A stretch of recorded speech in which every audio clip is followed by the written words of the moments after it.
like what it says here on the poster. Over 200 witnesses and attorneys from 7 nations on 5 different continents brought powerful human rights testimony and arguments to bear on fracking and climate change. I mean, that's awesome in my opinion. Tom Kerns is the Director, Environment and Human Rights Advisory. He's a philosophy professor emeritus at Seattle College and the steering group chair for the Tribunal on Human Rights. He just got back from Scotland, and the name of that organization was the Academy of Environmental Law. Tom, is that right? Okay. Tom Kerns, who is our local and is also on our board of the Academy.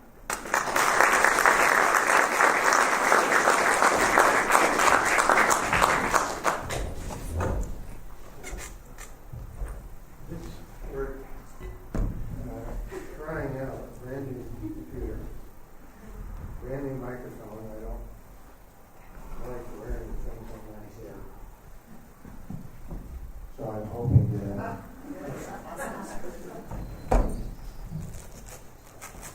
And hopefully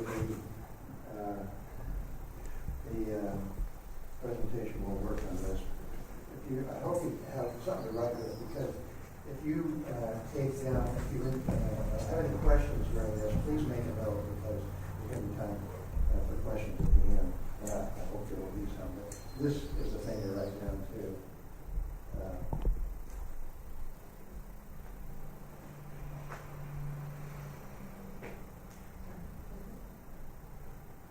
Okay, so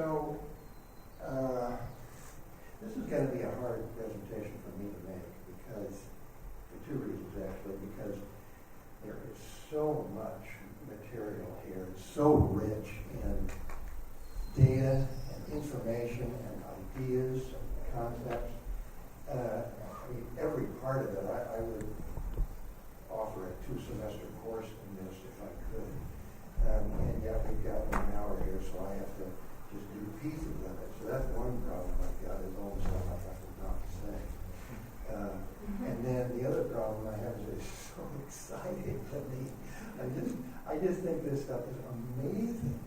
And that runs the risk of me going off on tangents or something, random stuff. So over the last 4.5 to 5 years, we've been working on this in our group. I'll tell you more about it. When anyone has asked me, what are you working on, I said I'm from the People's Tribunal section on human rights, fracking, and climate change. And I thought I had said something. I thought I had told them something that was understandable. And I only realized 8 or 10 months ago that it wasn't understandable at all. And that's why people gave me that, smile. So for the last 8 or 10 months when I've talked about it, there's 5 basic things we need to know about this tribunal. One is the permanent People's Tribunal. One is something about human rights, something about fracking, something about climate change, and then how all those went together in this project. Tom, can you hold the microphone closer? Okay. Thank you. So, we brought a human rights lens to this. When you put a lens on anything, you sharpen and bring into focus certain aspects of it. And we thought the human rights lens was the most important lens we could put on fracking and climate change.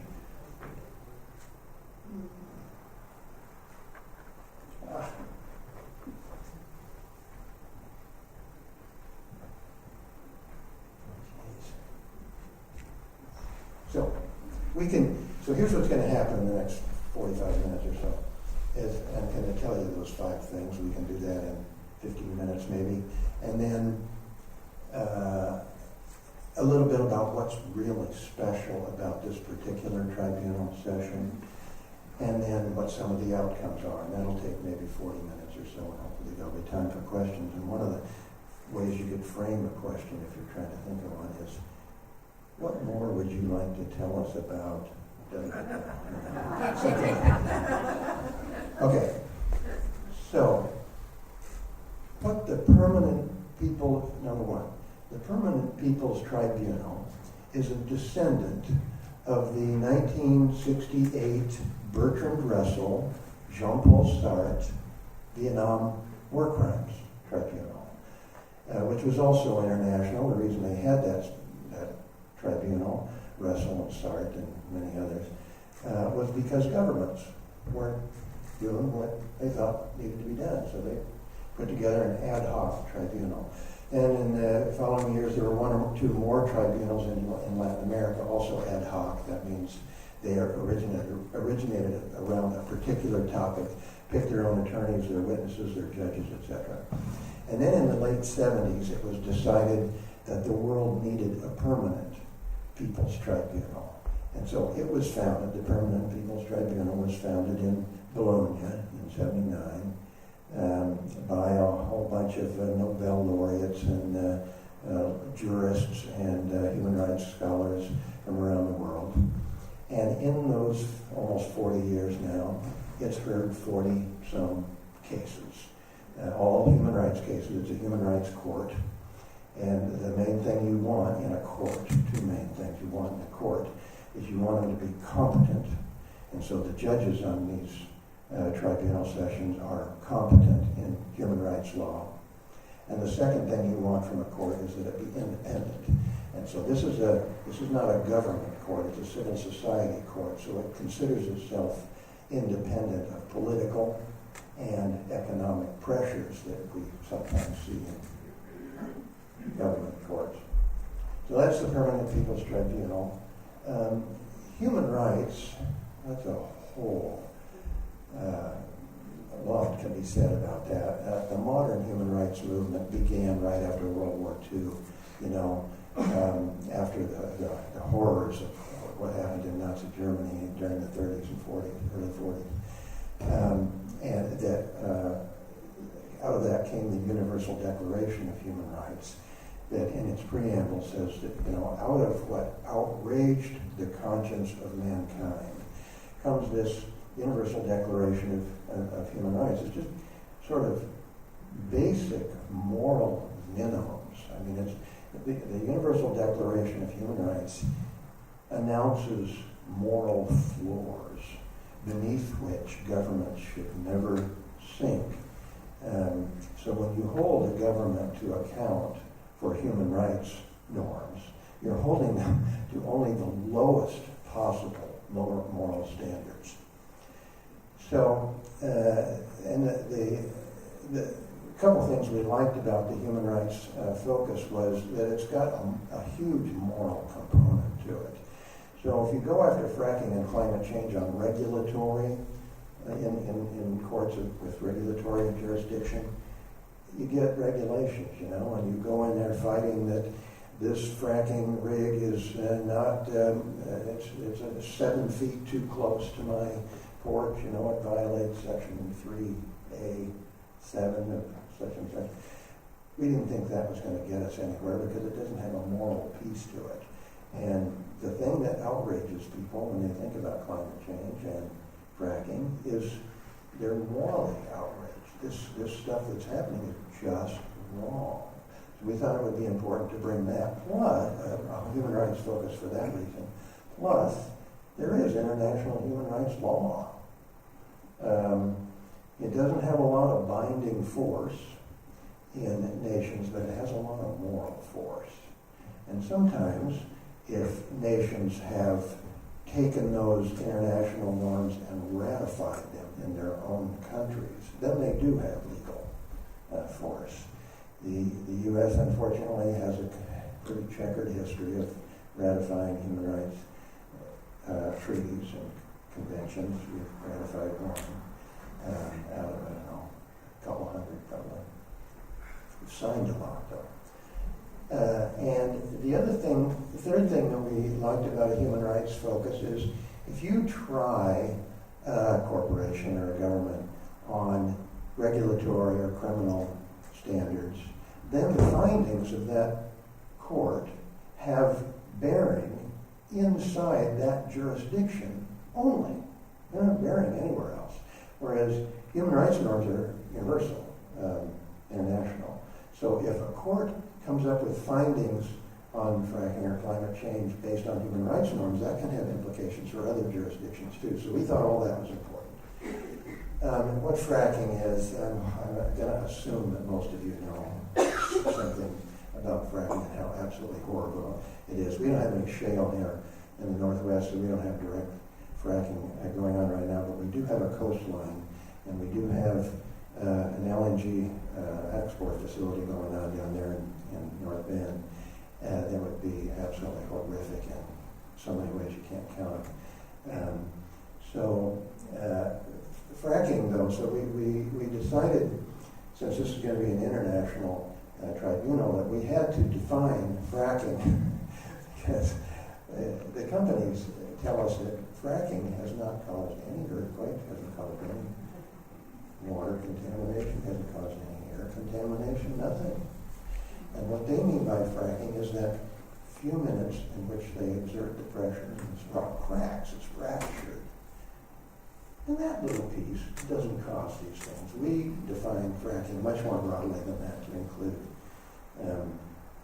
discovery and extraction and transport and all the things associated with it. And we also defined the process of fracking fairly broadly so that it can include the versions of fracking that are going on in other parts of the world. Like in Australia, they call it coal seam gasification, a little different process, but they're also similar. We can call them fracking. And then human rights, fracking, climate change. I can't say anything about climate change in a minute or two, but I'm going to assume you all realize how that we probably have people in Yachats right now who are climate refugees who've come over from the valley or from somewhere. Right there, come from Colorado. And that's just one little piece of it. So, Permanent People's Tribunal on human rights, fracking, and climate change, and now how all those came together into this project.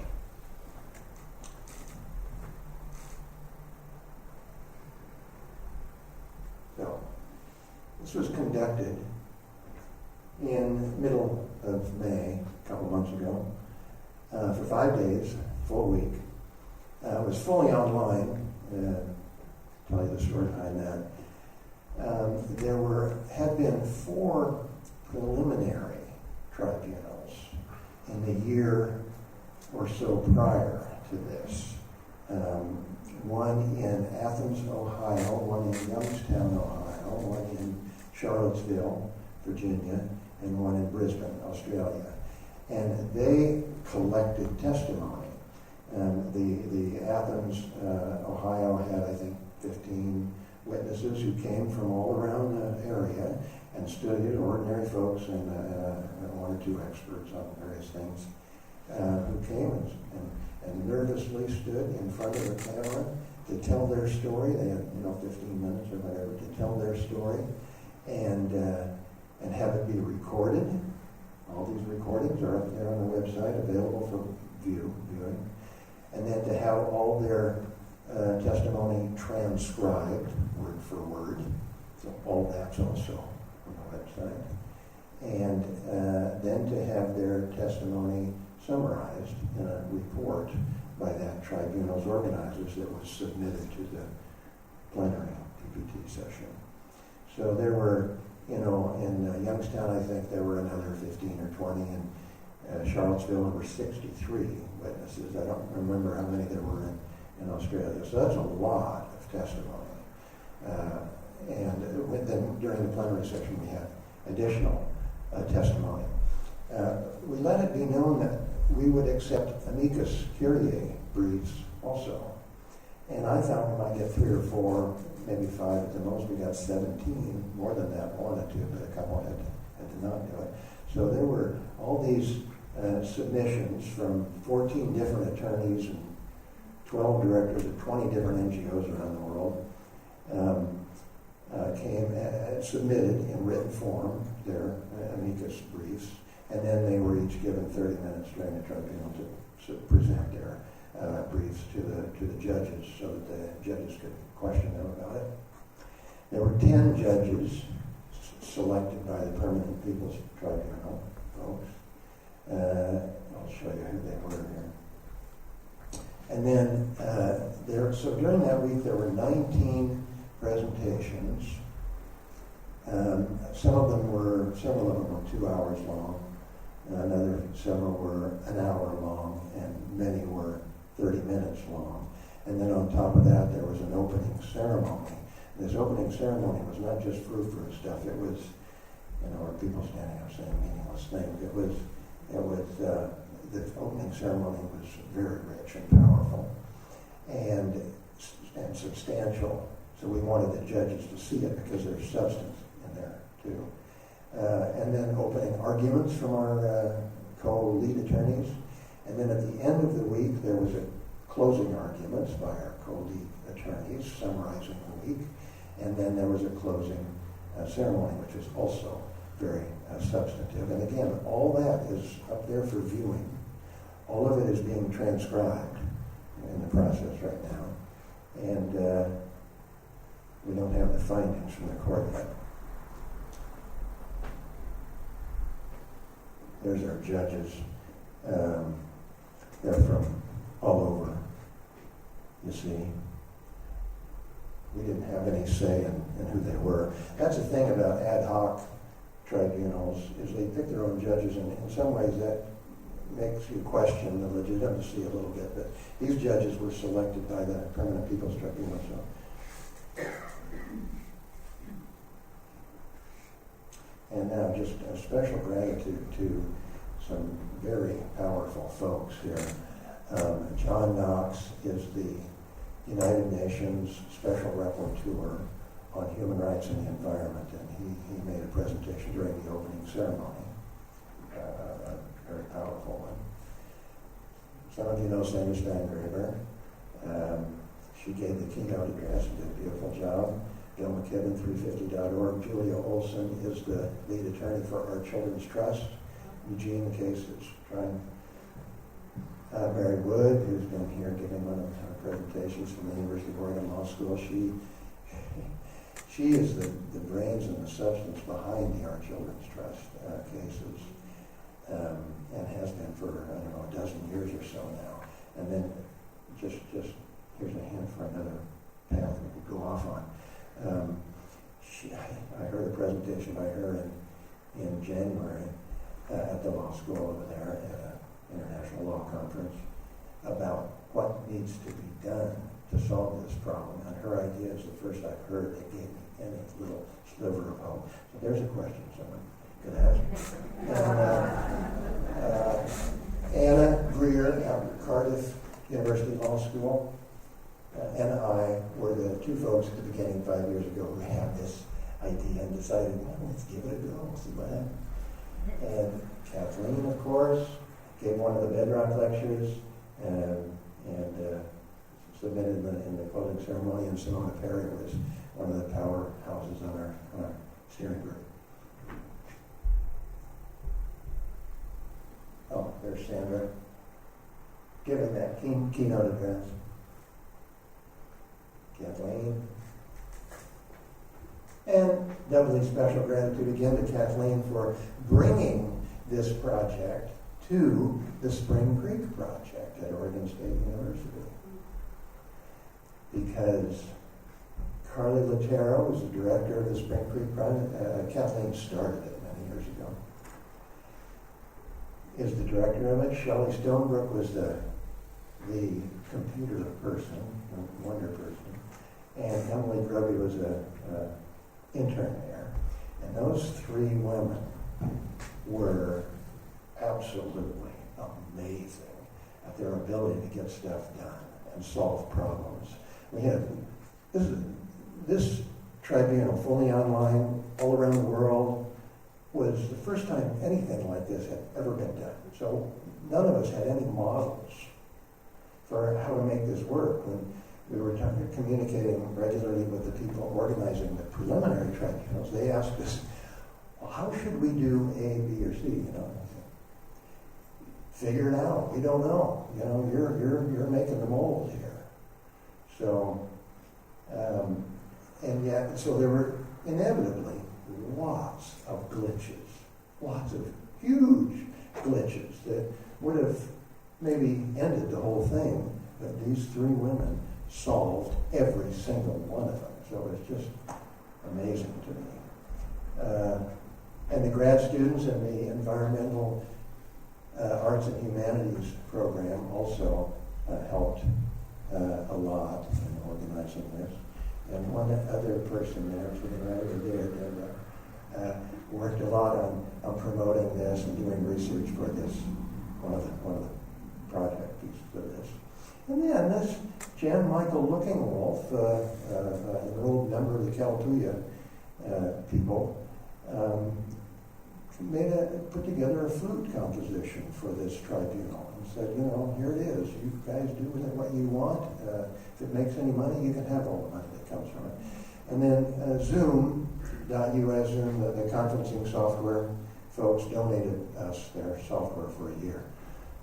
So thanks to them for that. There's Carly and Shelley solving some computer problem in front of a whole auditorium full of people.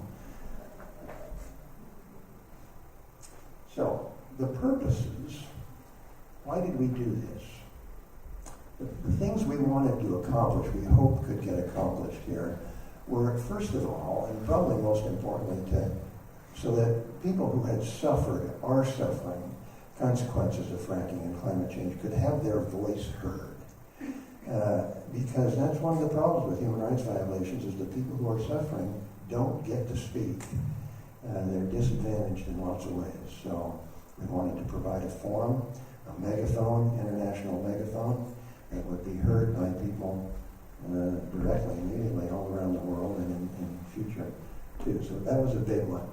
We wanted also to bring a human rights focus to this whole conversation about fracking and climate change because we think that's important, and that's already begun. This conference that I was at in Glasgow a few weeks ago had a lot, the Environmental Law Conference. I was at the same conference 2 years ago, and there was virtually no talk of human rights. And in this conference, 2 years later, same organization, it was just rich with human rights talk. So there's been some kind of a shift. We also wanted to model what a human rights case about fracking and climate change could look like in a national court. We wanted to model what an online civil society tribunal could look like. So now there is a model out there that people can modify and use however they think best. We wanted to provide testimony and argument that could be used in future court cases, and I think that's likely. And we wanted to, because it can be used as precedent.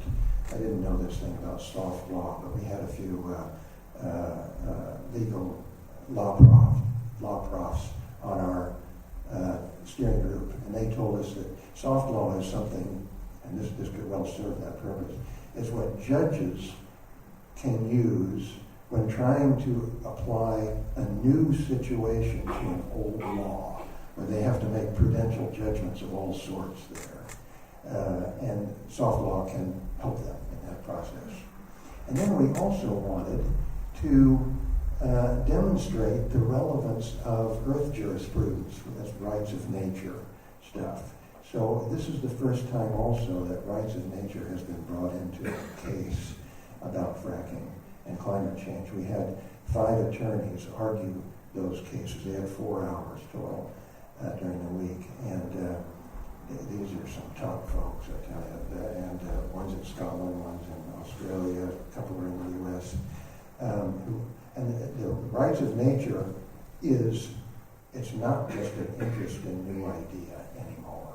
There's substance behind it. There's law behind it now. There are court cases that have been won around the world now on that.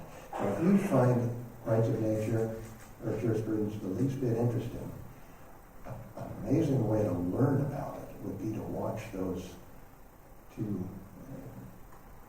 our presentations, because I told these attorneys that when they were preparing that these judges that you're going to be speaking to are human rights judges, so you can expect them to be competent in human rights law, but couldn't be expected to be competent in rights of nature law. So you attorneys are going to have to school them in rights of nature law, and then on top of that argue your case. And they did. I was astonished about how masterfully they brought that off.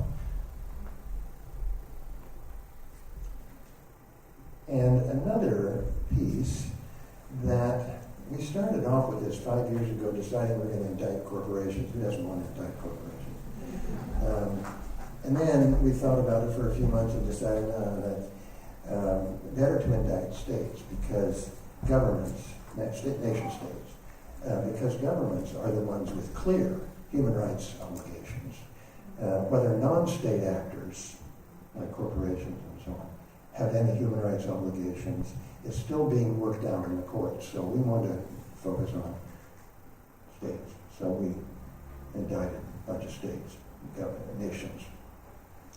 And then our lead attorney at the time said, if you want this to be really impactful in the future, you don't go with indicting. You ask the court for an advisory opinion on some certain questions. So he teaches international law, he teaches environmental and human rights law, he's argued before the U.S. Supreme Court, and we figured he knows his stuff. So we'll take his advice. So he helped us write 4 questions that we wanted to ask the judges for an opinion on.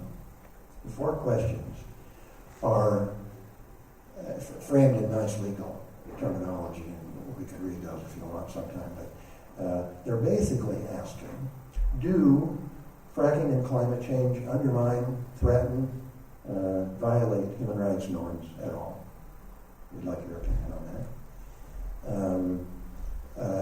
Do they violate rights of nature standards at all? And thirdly, if they do, what does this court recommend should be done about it? And those are the questions to which our attorneys addressed their arguments. So they brought in all the evidence and then addressed their arguments to those questions. And we don't yet have the findings from this court. They're going to take a long time to deliberate. They said sometime this fall they'll have render their opinion on that. And I expect that their opinion is going to be very strong. So we're really looking forward to it. There's one of the questions. So here's some of the things that were historic about this tribunal that were unique about it. And then I'll mention some of the outcomes, and then there'll be time for questions. The 4 preliminary tribunals, that's not been done before. It was a great idea for gathering evidence from a wide variety of places. You know how when there's some company or government is going to do a project, they often have to do an environmental impact assessment. Sometimes governments require a health impact assessment. They don't often do those. We think there should be human rights impact assessments for some projects. And there have been 3 human rights impact assessments already completed for fracking. One, my organization, Environment and Human Rights, did.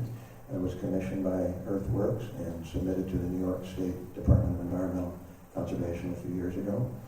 Another group of us did a human rights impact assessment of fracking in the UK a few years ago. And the Sisters of Mercy at Mercy International at the UN put together a human rights impact assessment of fracking also. So that's another thing that was unique about it. Those impact assessments laid out standards and how they were being put at risk. Is amicus curiae briefs, the request for an advisory opinion rather than a verdict, The fact that we included rights of nature in the whole thing, and that there's a certified, I've got a court reporter working on a transcript for all this, so that means judges and others in the future can skim stuff. It's all going to be in PDF format, so it's searchable. We're hoping one Australian law professor emailed me a couple weeks ago and asked what her students could do to help with this. And one of the things she was thinking was indexing all that testimony, cataloging it in some way. So if they take that up, I think that'd be fantastic.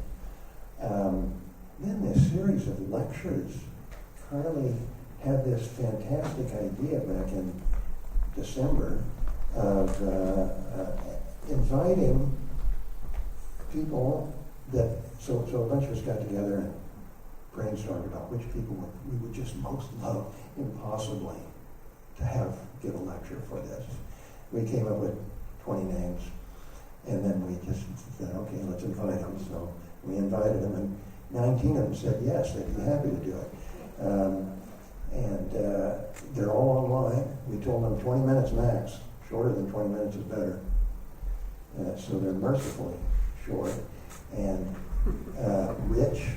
And we told the judges that's part of the testimony, and that you need to consider in this stuff.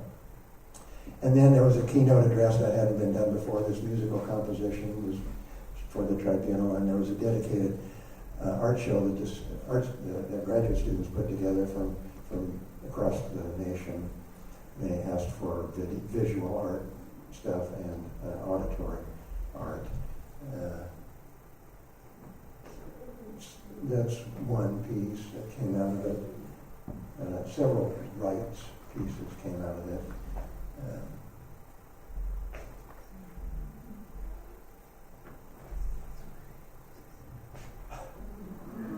Is that cool or what?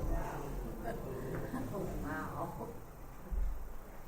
Oh, and one of the audio pieces was somebody recording fracking sounds from a home that's right next to 7 million people in this country live within a mile of a fracking operation. 6% of the country, roughly. And there's a lot of studies out there now about what living that close to a fracking operation does to your and your families and your offspring's health. So, quick word about outcomes. We've got some outcomes that have already happened, some that are already in the works, and some that we hope will happen. Outcomes so far, we've already got the judges after a few days after the tribunal was over wanted to give us a preliminary statement. It's 3 pages long, and it's not their findings by any means, but it had a couple of really cool things in it. So I'll tell you about it in a minute. There have been some media accounts, not enough though. It's in the environmental stuff quite a bit, newsletters and so on, but not in the mainstream press, unfortunately. But the main, I'm blanking on the name of the main newspaper in Scotland, a week or so after the tribunal, it had a front page story on Sunday morning about the tribunal, so that was kind of cool. Kathleen has already written an article about it, and it's already published.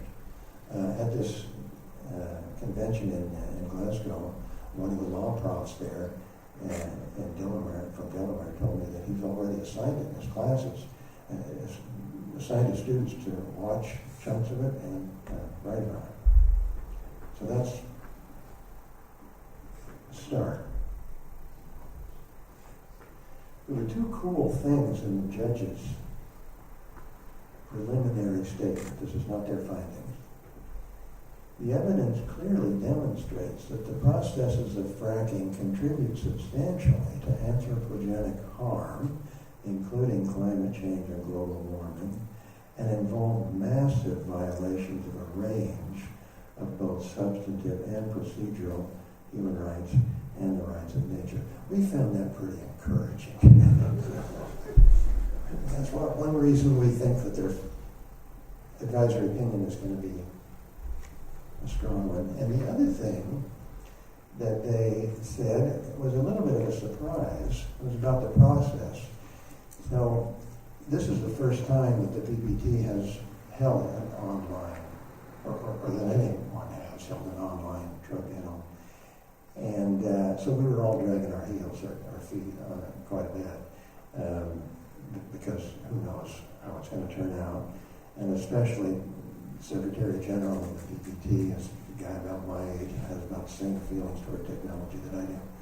And so we've all, but eventually we got there and we decided to do it. And they said so the judges say that this session was an experiment, and the experiment was a resounding success to the benefit of all the people who were involved, all the witnesses and judges and so on, and to the benefit of future folks anywhere in the world who are suffering human rights violations of any sort now have a new tool to bring their cases to awareness.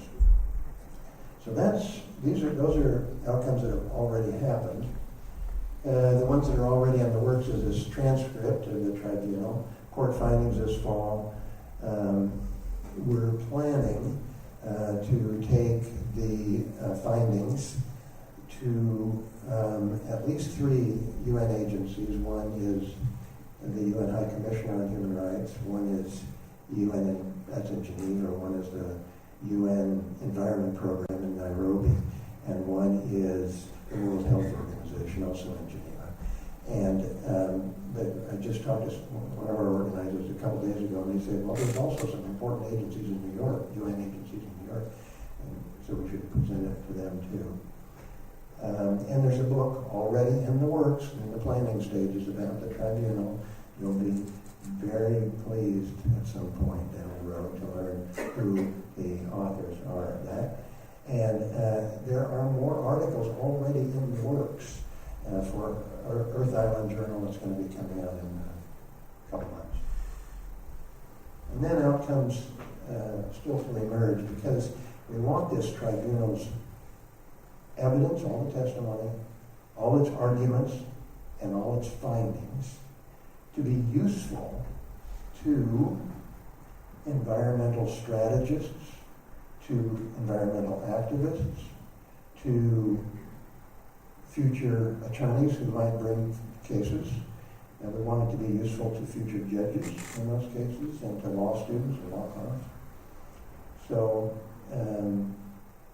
the indexing is an important piece of that. A video documentary would be nice. We don't have that in the works yet, but I hope it happens sometime. I hope that in the future there are more online human rights tribunals relating to human rights violations of any sort, and that there's more research, more books, and that it gets used as a precedent. And then finally, one last thing, and I'll stop. A new book out a few months ago in March about people's tribunals and international law, published by Cambridge, has a nice little passage in it on page 153. People who bring cases to these people's tribunals must be considered sentinels who set off the alarm in identifying rights violations to alert the authorities with the view of stopping acts that are against the interest of all society. I think that's right. So from one of those sentinels, thank you for your attention. And if there are any questions, let's have them.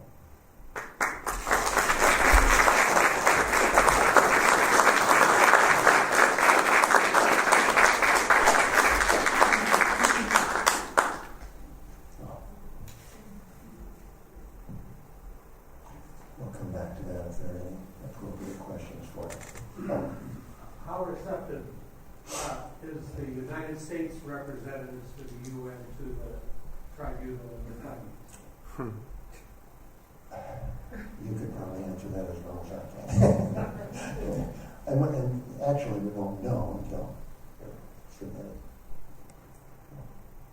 Asking more about the sliver of hope and the Mary Kerns Trust. Yes. So that's not, I mean, that's all hopeful too. That's an idea that she had a dozen or 15 years ago, and that is finally coming to fruition. This idea that I heard in January was what she calls the trust litigation that's going on now. She calls it atmospheric trust litigation, and it's going on all over the world. Just the federal case here is the most prominent.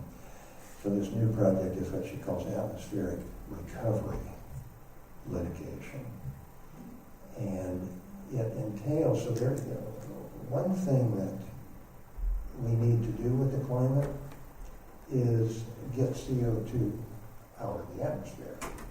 Turns out that's possible. And not in any weird ways that involve geoengineering and stuff either. It's by the way we start doing forestry again, the way we start doing agriculture again, the way we quit killing our soils with pesticides, the way we handle our soils now. Soils are an enormous sink for CO2 and for drawing CO2 out of the atmosphere. So this is all based on lots of research that she's done. But it would take a coordinated effort in the whole nation, actually in the whole world, to get new systems. How do you do that? Who's going to organize it? There needs to be a trust. Well, how do you organize a trust? So, and it's going to cost a lot of money. I mean, many hundreds of billions of dollars. Where could we find many hundreds of billions of dollars? Yeah, we could sue some people. And there's only a handful. The way she said it, there's only 2 busloads of those guys. You got all the carbon majors, and they'd all fit in a couple of buses. And if we start suing them, there are suits underway right now. The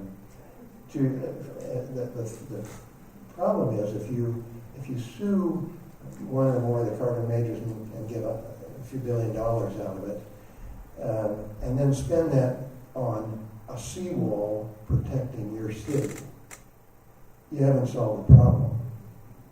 You haven't even postponed the problem very far.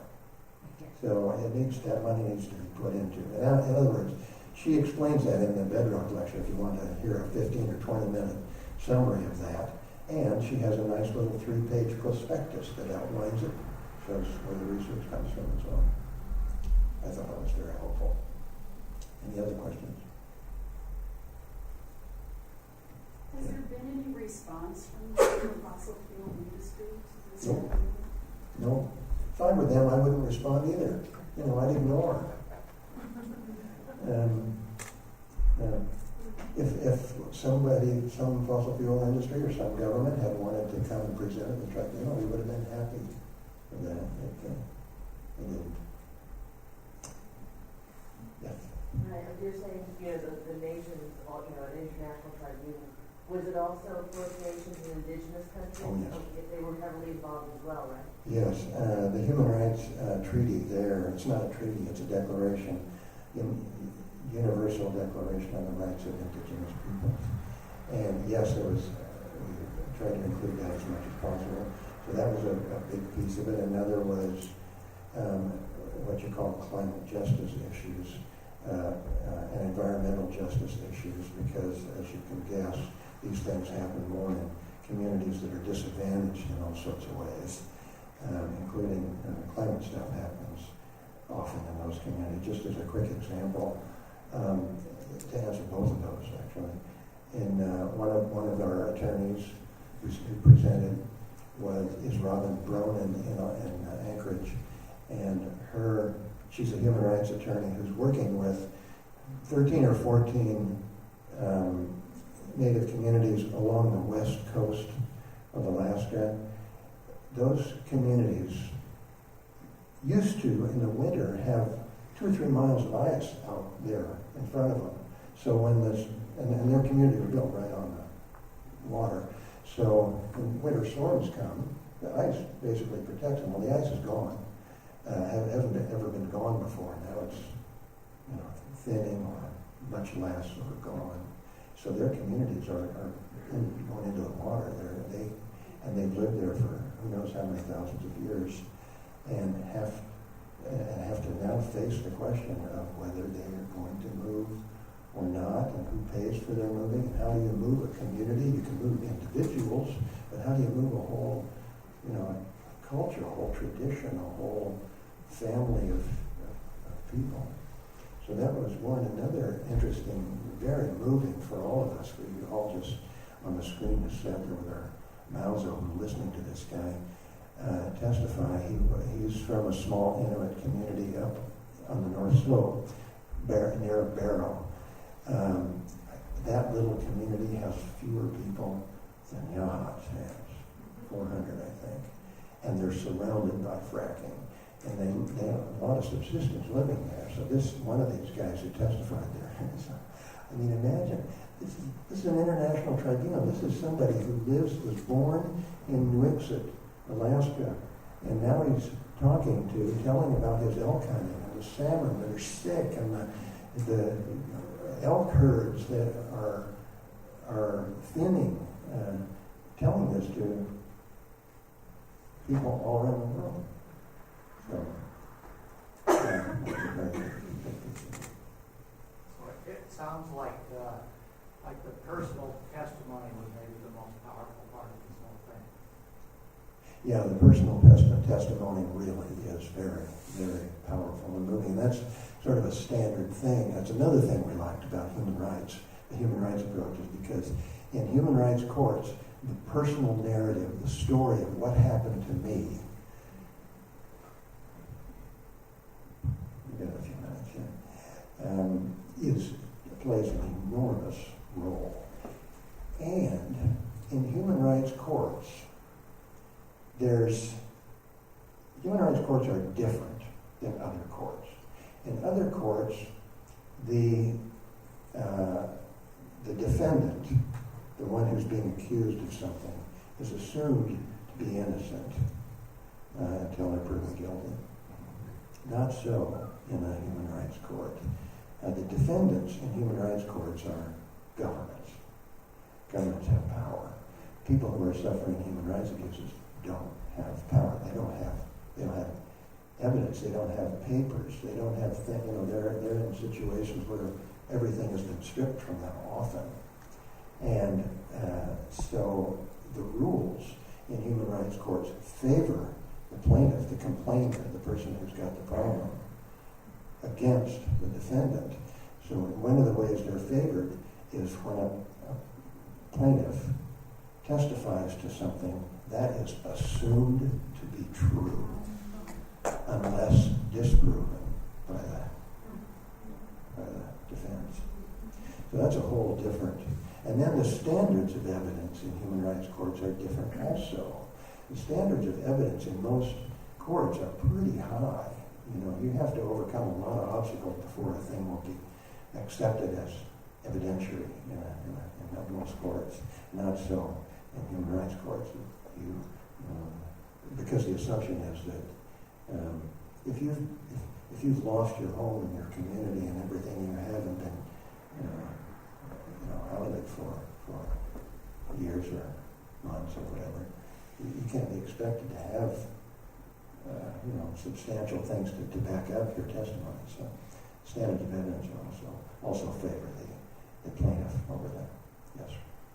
You started off talking about the people tribunals in these courts going back to Bertrand Russell and John Paul Sartre during Vietnam. Yeah. It's interesting to me, I bring this up quite often, we were appalled by the fact that we were involved in Vietnam for 13 years. We were appalled, I was appalled by the fact that in 1967 we knew that there was no light at the end of this tunnel. It still took 8 years. I'm appalled by the fact that we've now been in Iraq and Afghanistan, not even counting the first Iraq war, for 17 years and counting. We're talking about $3 to $4 trillion, not billion, $1 trillion that has been spent so far propagating these so-called wars. If we're talking about money available to do a lot of these things that we need to do, solving the issue of CO2 and all these other things, there is absolutely no conversation going on about that. Not in the media. I don't see it from these kind of groups. I don't see it anywhere. you have any thoughts on it? On what question? Well, the fact that there is no First People's Tribunal, Isn't it in the media? the first one was because of the reaction to Vietnam. Right. There is not a similar one going on in reaction to what we've been doing in Iraq and Afghanistan for 17 years. Well, I can't answer that. I can say something about that, why there's less on fracking and climate change. On the climate change stuff, I think most people realize what an enormous problem this is, and how, if you think about it very long, despair is almost unavoidable. And so with a problem of that scope and that severity, I think it immobilizes people. I think it's like an injection of anesthetic that just shuts you down. You can't think. So I think what needs to be done is each person, each group, does what little they can do, and it starts to form an image. In general, so I'm going to go to this thing right here. This is my little understanding for myself that helps give me a little bit of hope. Is pointillism? That's an example of it right there. There's nothing but dots there, and yet all those dots come together in some way to form an image, and we need a new image of some sort. And I think all the little dots, this is one, and the guy who did the Reluctant Radical, the film in Newport a few days ago, is another dot. Everything that any person does is one more little dot. And eventually, you hope that there'll be enough dots over enough time. You don't know which dot is going to do the trick, going to make the image come into focus. There's another one. But several years ago, Scientific American raised that exact question: how many dots, how many pixels does it take for an image to become recognizable? How many you recognize that image? And that's not very many pixels there. So that's another piece of hope that I have, is that maybe all these pixels start coming together, and something's going to emerge soon, we hope. You brought up the Reluctant Radical. Yeah. At the end, during the Q&A with Mr. Ward and others, we talked about the court cases for the valve turners, and I think it's in Michigan, there were 2 more cases, and the good news was that for the first time in this country, a necessity defense was being allowed. Yes. Can you talk to that? Absolutely. That is so cool. The necessity defense, the best example I've heard is you're on a ship out at sea, and there's a storm, and you're carrying valuable goods for your company, but there's a storm and you're going to capsize, so you have to shove some cargo off, and so you can stay afloat and everything. So you shove cargo off and destroy it, and the ocean is gone. You've committed a crime there against the company whose goods you just threw away.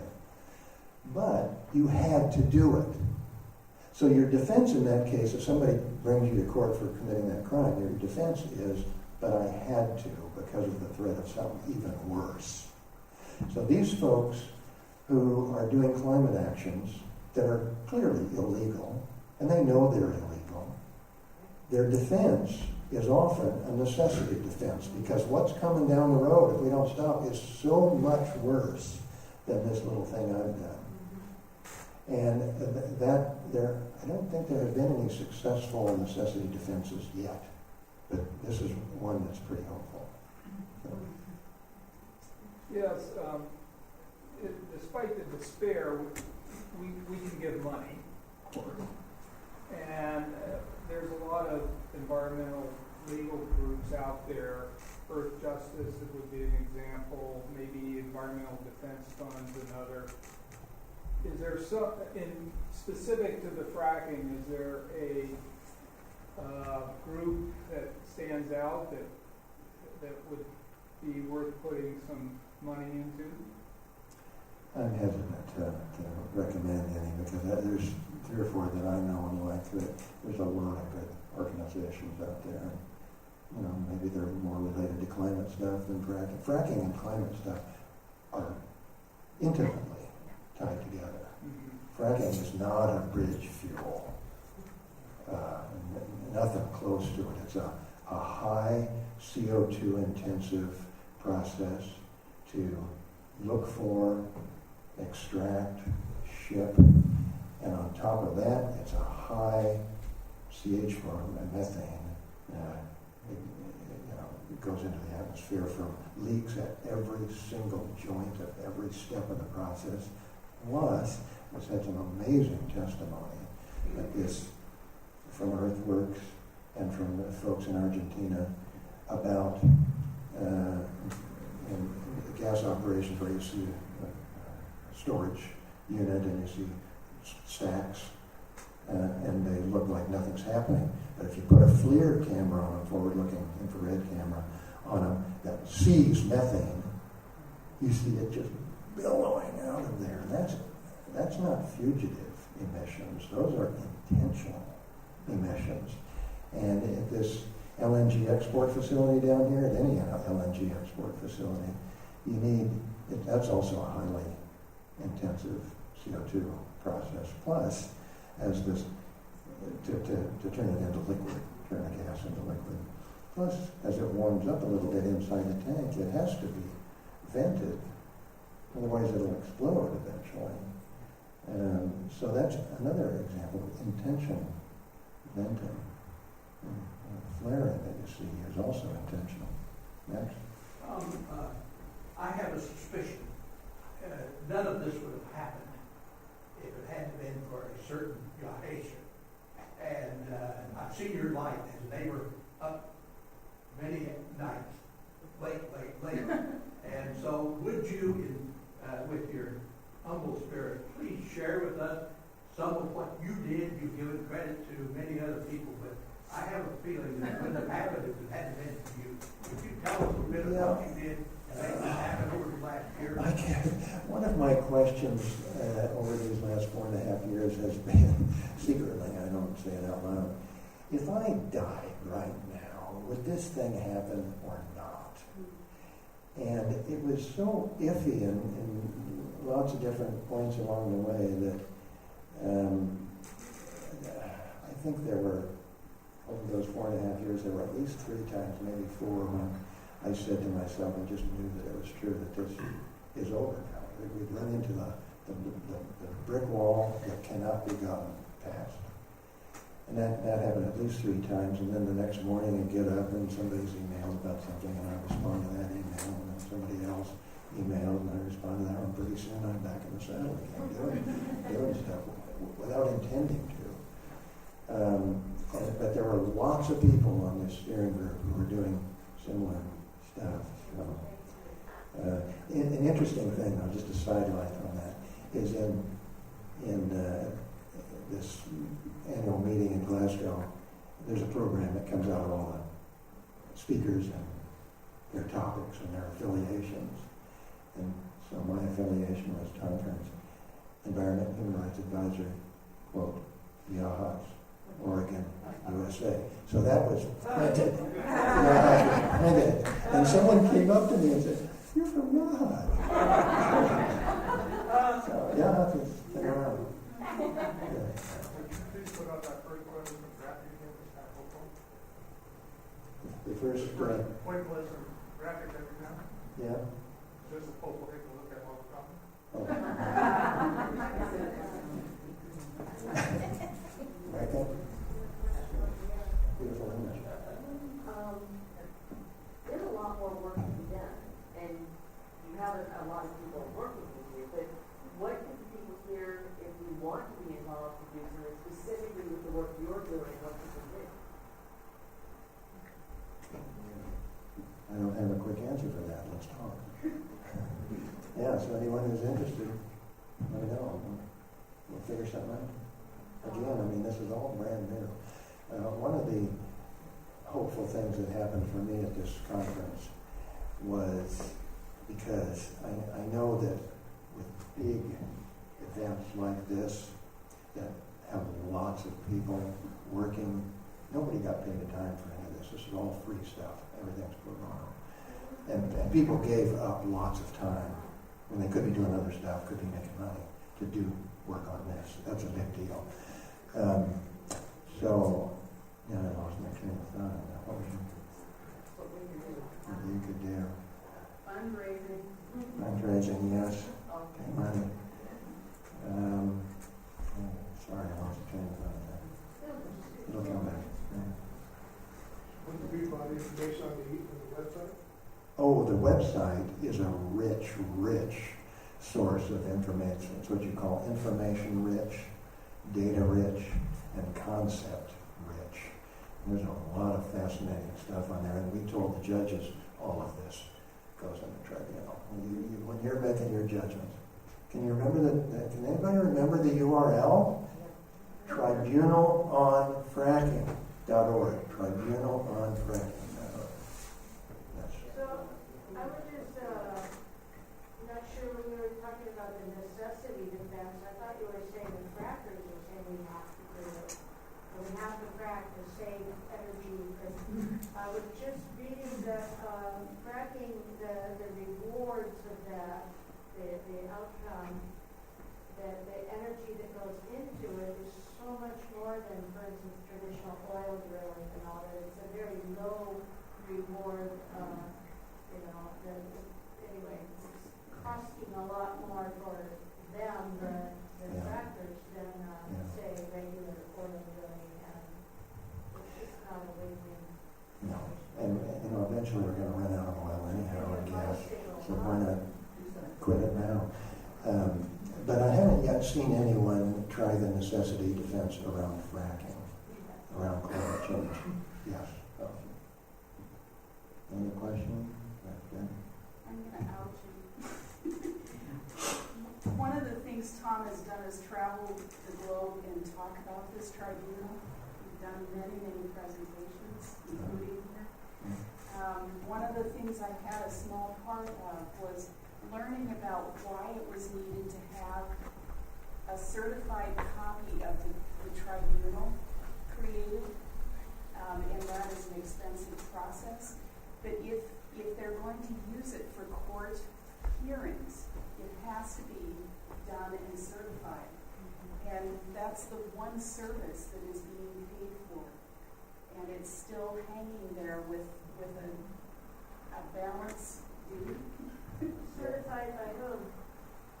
Court reporters are licensed, certified, so we've got a court reporter who is certified court reporter, so he's, in Eugene. So if anybody wants to donate, that's one place to do To it. whom, how, where? To Tom. Yeah. There's a website that's a nonprofit in Kentucky, and I can't remember the name of it, that you can send it to them. Yes. You alluded to some reasons, Tom, earlier, but I'm curious about the reasoning that went into taking this case to the Permanent People's Tribunal rather than a UN body or some other court. So I'm curious about how that decision-making went, and also if there I'm are... sorry, I'm not hearing all that. You're curious as to why? As to what drove the decision to take the case to the People's Tribunal rather than to a court, say, of the UN or another entity. And I'm also curious as to, are there plans for, now that this case has been presented and will be ruled on soon, are there plans for taking it to another body in the next step? Because I assume you want to get to some enforceable ruling at some point. Yes, although enforceable rulings are one step only, Right. and they often take forever. Charles Dickens wrote books about how long court cases can drag on for generations. So there are disadvantages to those. Plus, this is asking for, I mean, what we need is a major cultural revisioning of what things are about.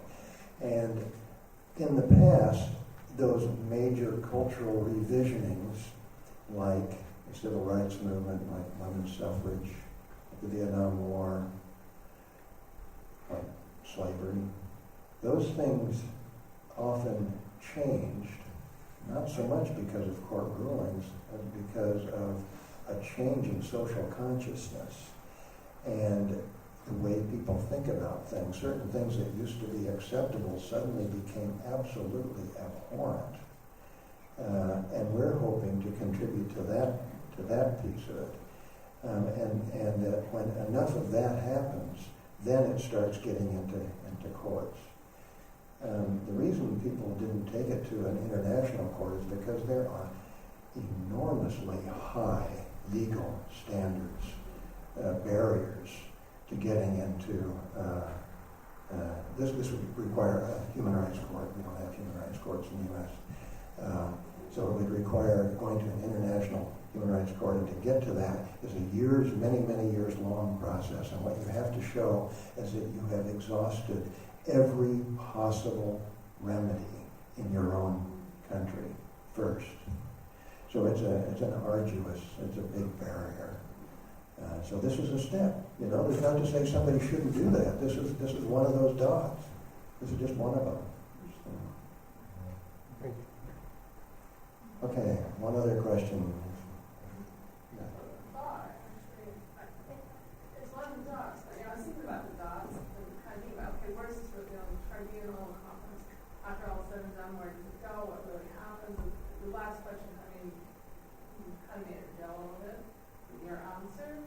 So anybody can do their own individual thing, and you might have dots all over the page, and no vision, no photo, no image.